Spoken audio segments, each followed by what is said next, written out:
Hi! Welcome back to wealth engineer. నా పేరు గిరిధర్. మీరు చూస్తుంది day 45 of 75 day trading challenge and date వచ్చేసి 24 జనవరి 2024. ఫస్ట్ మన కీ లెవెల్స్ మార్క్ చేసుకోవాలి. సో, ఫస్ట్ కీ లెవెల్స్ ఏమున్నాయి? Previous day high, previous day low and then 30 minutes swing high, swing low. మనకు 30 మినిట్స్ స్వింగ్ హై, స్వింగ్ లో ఇది ఒకటే మాత్రమే ఉంది. ఇంకేమీ లేవు. సో, మార్కెట్ ఇక్కడ స్టార్ట్ అయింది.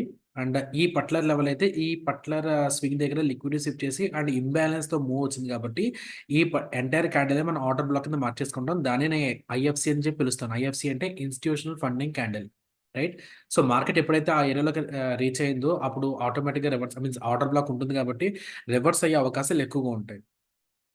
కానీ ఇది నేను ట్రేడ్ చేయలేదు. ఎందుకంటే నేను అప్పుడు ఆ టైంలో నేను ఆఫీస్‌లో ఉన్నాను. బిజీగా ఉన్నాను కాబట్టి ఈ పర్టిక్యులర్ ఆర్డర్ బ్లాక్ అయితే నేను ట్రేడ్ చేయలేదు. అండ్ మార్కెట్ ఎప్పుడైతే ఈ డేలోకొచ్చిందో అండ్ ఈవినింగ్ 6:00కి ఈ డేలోకొచ్చినప్పుడు ఒక ఇంట్రెస్టింగ్ సినారియో ఒకటి జరిగింది. అది మీకు 30 మినిట్స్‌లో చూపిస్తాను. ఆ ఇంట్రెస్టింగ్ సినారియో ఏంటంటే యాహ్! ఇక్కడ చూడండి మార్కెట్ ఫస్ట్ దీని కింద క్లోజ్ అయింది. ఆ తర్వాత ఒక విక్‌తో ఒక పిన్ బార్ అవుట్ ఫార్మ్ చేసింది. ఓకే. ఆ తర్వాత ఆ క్యాండిల్ లో కూడా బ్రేక్ చేస్తూ మళ్ళీ ఇంకొక పిన్ బార్ అవుట్ ఫార్మ్ చేస్తుంది. అండ్ ఇక్కడ కూడా మనకొక 30 మినిట్స్ స్వింగ్‌లో అయితే ఉంది. రైట్? సో, ఎప్పుడైతే ఇలా 2 టైమ్స్ మీకు అటెంప్ట్స్ జరిగినాయో బట్ అది ఫెయిల్ అయింది. ఈ డేలో కింద ప్రైస్ యాక్సెప్టెన్స్ అనేది లేదు. రైట్? దానికి మీరు చూస్తే వాల్యూమ్ కూడా రైజ్ అయింది. రైట్? ఆ రోజులో ఎంటైర్ డేకి దీనికే ఎక్కువ క్యాండిల్ ఉంది. ఈ క్యాండిల్‌కి ఎక్కువ వాల్యూమ్ ఉంది. రైట్?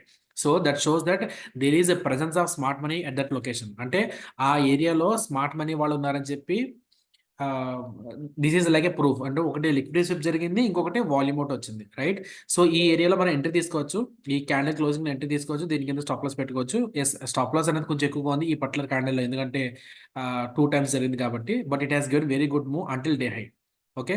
సో, ఈ పర్టిక్యులర్ ఏరియాలో మనం ట్రేడింగ్ అవాయిడ్ చేయాలి. ఫస్ట్ ఆఫ్ ఆల్ ఎందుకంటే క్రూడ్ ఆయిల్‌లో ఇన్వెంటరీ ఉంది. ఇన్వెంటరీ టైమ్‌లో ట్రేడింగ్ అవాయిడ్ చేయడం బెటర్. ఎందుకంటే it will give lot of whipsaws అనేవి ఎక్కువగా ఉంటాయి. రైట్?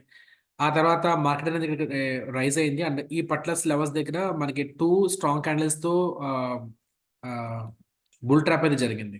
రైట్? మీకు 50 మినిట్స్‌లో చూపిస్తే బుల్ ట్రాప్ క్లియర్‌గా ఉంటుంది.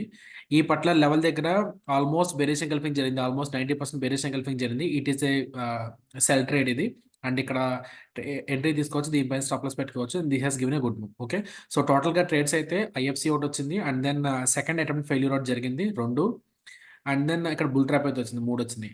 సో, టోటల్‌గా 3 ట్రేడ్స్ అయితే వచ్చినాయి. 3 ట్రేడ్స్ కూడా సక్సెస్ అయినాయి. కానీ నేను మాత్రం ఈ 2 ట్రేడ్స్ మాత్రం చేశాను. ఒకటి ఈ సెకండ్ అటెంప్ట్ ఫెయిల్యూర్ ఒకటి, ఇంకోటి ఈ బుల్ ట్రాప్ ఒకటి. ఈ 2 కాకుండా ఇంక వేరే ట్రేడ్ అయితే రాలేదు. Okay. Thank you and see you tomorrow. Bye by.